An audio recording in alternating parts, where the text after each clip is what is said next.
días, muchas gracias a la Cámara por su invitación, gracias a todos ustedes por concurrir, autoridades que veo por acá en primera fila, ministros, subsecretarios, director de puertos, muchísimas gracias a todos, empresarios y algún que otro amigo que también veo por allí. La agenda de, espero que la próxima hora, o un poquito menos, va a ser la siguiente. En primer lugar, vamos a realizar algunas reflexiones sobre el proceso de integración entre nuestros países, cómo se ha dado y por qué creemos que se ha encontrado con algunas dificultades en el pasado y en el pasado reciente.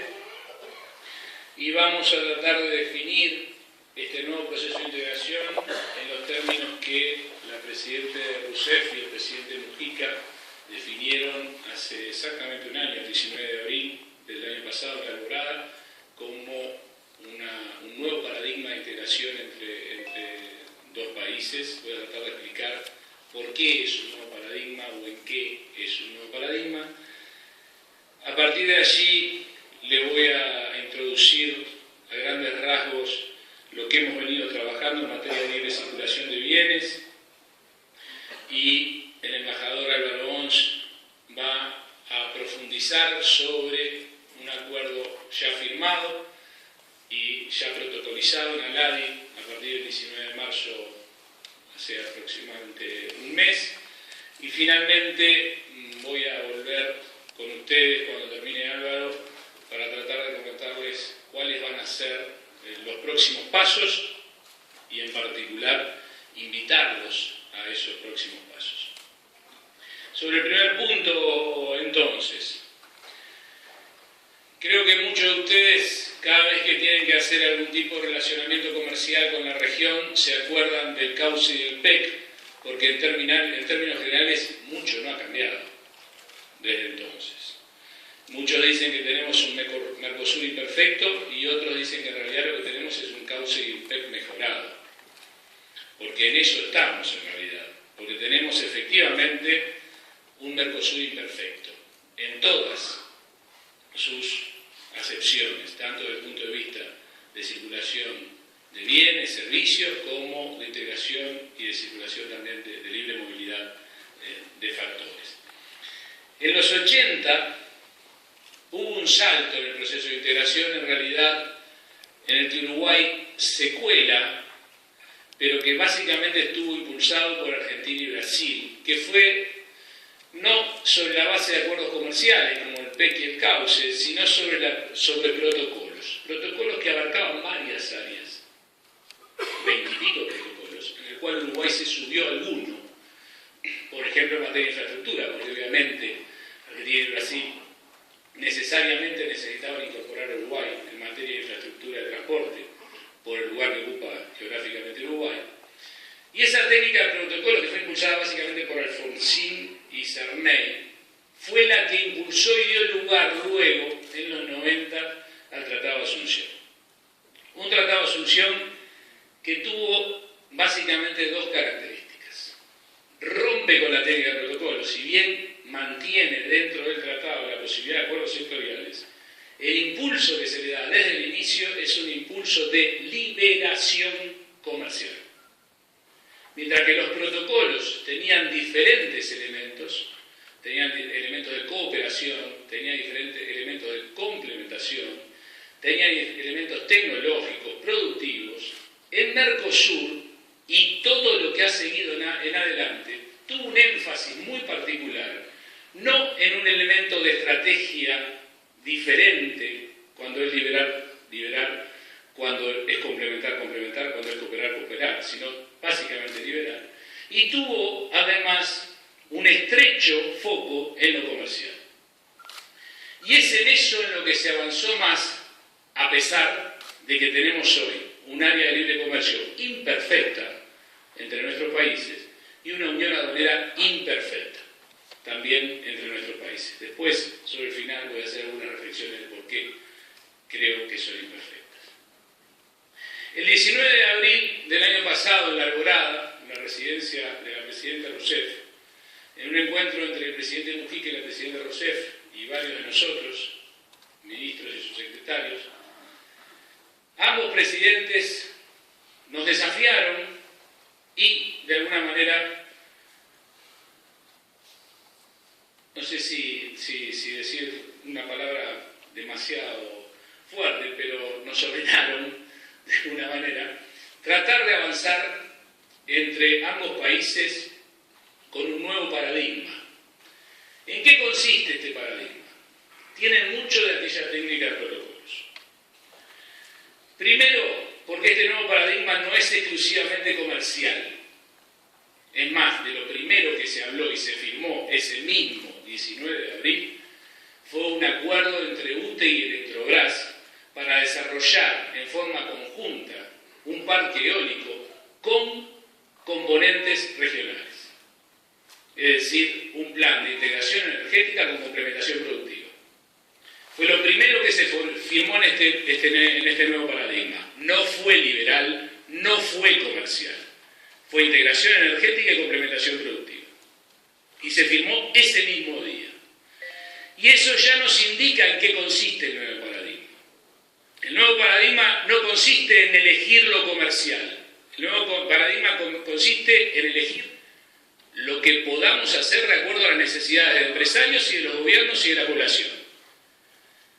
Si es liberar, liberar. Si es complementar, complementar. Si es cooperar, cooperar. Y allí mismo se definió un nuevo capítulo.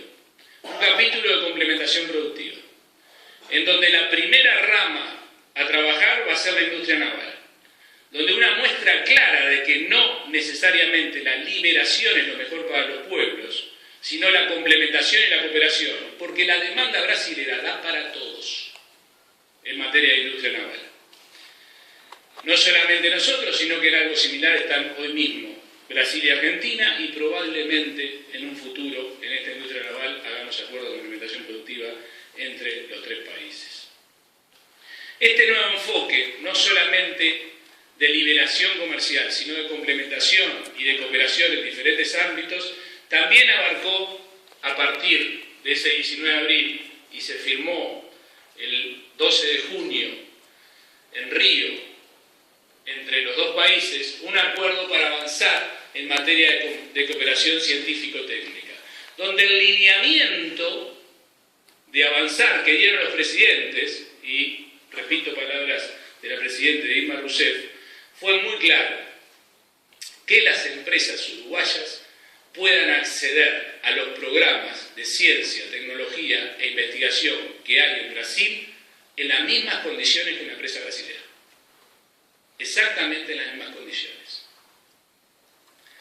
Nosotros también le planteamos algo similar para el tema financiero. Y le dijimos, bueno, ¿es posible que las empresas uruguayas puedan acceder a la línea de desarrollo del BNDES en las mismas condiciones que una empresa brasilera? La respuesta fue, por estatutos el BNDES no puede, pero trabajemos para ver qué se puede hacer. Y esa es otra área de trabajo en la cual nos vamos a desarrollar en los próximos meses, también en materia de integración financiera, con lo que tiene que ver con financiamiento para el desarrollo.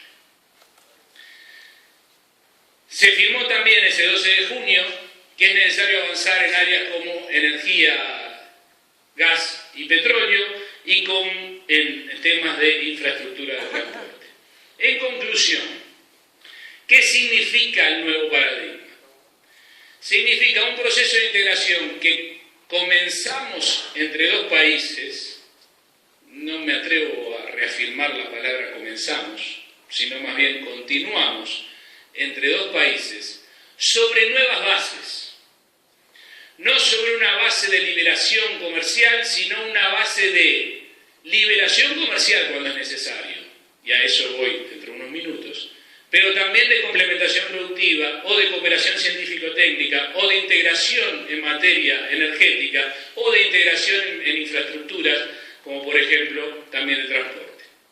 Se está cerrando en estos días, ministro, si no me equivoco, ya la integración energética con Brasil, que va a permitir un intercambio de 500 megas, si no me equivoco, más allá del acuerdo al que señalaba hoy entre Electrobras y UTE. En junio del 2012 se firmó ese acuerdo entre los presidentes, y nosotros definimos en materia de libre circulación de bienes, que es el tema más urticante, tomando en cuenta los antecedentes que tenemos en el ámbito multilateral en la región. Definimos que no podíamos avanzar involucrando a todos los agentes sin alguna señal de credibilidad. Porque es obvio que muchos de ustedes, si yo terminara acá la presentación y les dijera vamos a trabajar en esto, ustedes me dirían otro vendehumo más. Nos están vendiendo humo, no le creo. En la primera de cambio nos van a parar los camiones en la frontera. ¿Miento? Ustedes no creerían. Entonces, ¿qué hicimos? Dijimos, vamos a armar 3 agendas. Vamos a armar una agenda de muy corto plazo, donde planteemos elementos de libre circulación de bienes, para ver si podemos o no podemos avanzar. Porque si no podemos avanzar en cosas que tendríamos que haber avanzado hace muchos años, porque está definido en el Mercosur la libre circulación de los bienes, si no podemos avanzar en eso, pues mal podemos convocar a los empresarios y trabajadores a sumarse a un proceso mucho más ambicioso. Tenemos que tratar de descomponer nuestra visión de largo plazo, que es, en palabras del presidente Mujica y de la presidenta Rousseff, la eliminación de las fronteras entre ambos países. Esa es la visión de largo plazo. La tenemos que descomponer en entregables de corto plazo, de forma de ir acumulando credibilidad y de ir acumulando fuerzas al proceso y de que los empresarios y los trabajadores comiencen a dialogar entre uruguayos y brasileños para hacer realidad este proceso, porque este proceso no lo hacen los gobiernos. Este proceso lo hacen los empresarios y los trabajadores. Nosotros lo que tenemos que dar es un marco de credibilidad para que eso ocurra. Y entonces hicimos eso. Dijimos, vamos a descomponer el entregable de largo plazo, que es esa visión de futuro, en cosas de corto. ¿Cuál es la primera? Bueno, ¿de qué depende que haya libre circulación de bienes entre dos países? Lo primero que sale es del arancel. Sí, claro, eso ya está. Eso ya lo tenemos, pero por algo no funciona. Y los manuales dicen que primero está el área de libre comercio y después la unión aduanera, hasta al final la unión económica total, que es donde se coordinan las políticas y se hacen políticas comunes. Eso es lo que dicen los manuales. La realidad dice otra cosa. La realidad dice que la Unión Europea quiso hacer una unión monetaria sin coordinar y sin políticas comunes a nivel fiscal. Y la prueba está. No pudo. Y está complicada. Y va a tener que hacer coordinación de políticas fiscales o sistema de compensación, como en Estados Unidos, entre estados y estados, para poder avanzar en la unión monetaria. Porque la coordinación de políticas o las políticas comunes está primero. Y eso es lo que nos pasó con la zona de libre comercio. Tenemos los aranceles, pero podemos avanzar sin tener políticas comunes o coordinadas en materia de normas técnicas, en materia de normas sanitarias, de normas fitosanitarias, en materia de sistemas de pagos en aduana, en materia de procedimientos de control en aduana. ¿Podemos avanzar efectivamente en la libre circulación sin coordinar esos elementos de políticas de acceso al mercado y de políticas de integración aduanera? La respuesta de la realidad es no, no de los libros, la realidad es no. Y entonces, ¿qué dijimos? Trabajemos con Brasil en políticas comunes o coordinadas en materia de normas técnicas, normas sanitarias y fitosanitarias, de certificación de origen, de integración aduanera. Trabajemos en eso. Si logramos un acuerdo en eso, va a ser creíble el área de libre comercio. Y eso fue lo que hicimos a partir de septiembre del 2012. Para sorpresa de todos, era la primera vez que yo empecé las negociaciones con Brasil en septiembre del 2011, cuando fuimos con gente del Ministerio de Industria por el famoso IPI. Allí empecé las negociaciones con Brasil. Pero era mi primera vez en negociaciones con Brasil.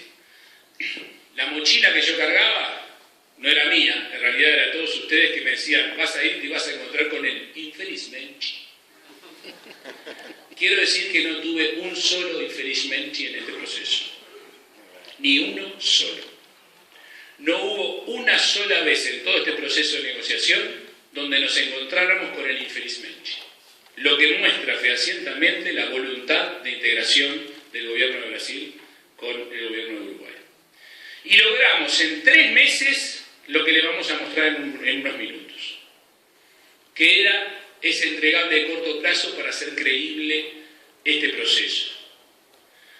En mucho, algunos de ustedes que sufren muchas trabas todos los días en la frontera dirán, es un montón. Otros que tienen más ambiciones de avanzar muy rápido dirán, pero eso es muy poco. Y es cierto, nosotros que somos ambiciosos, es muy poco todavía. Solamente quiero que entiendan que lo logramos entre septiembre y diciembre. En 3 meses de trabajo logramos lo que vamos a presentar. Se protocolizó el ALADI el 19 de marzo. Formalmente, legalmente, para que esté vigente hacen falta decretos en los 2 países, pero existe el compromiso de ambos países, de Brasil y Uruguay, de que, aun cuando todavía no estén los decretos, que están siguiendo el camino burocrático que siguen todos los decretos, se comunicó a todos los organismos relevantes para que la entrada en vigencia de este acuerdo fuera del mismo momento que se protocolizó en la ley, o sea, del 19 de marzo. Eso es lo que en este momento le paso la palabra a Álvaro. Abarca temas de institucionalidad, de acceso al mercado, de temas aduaneros.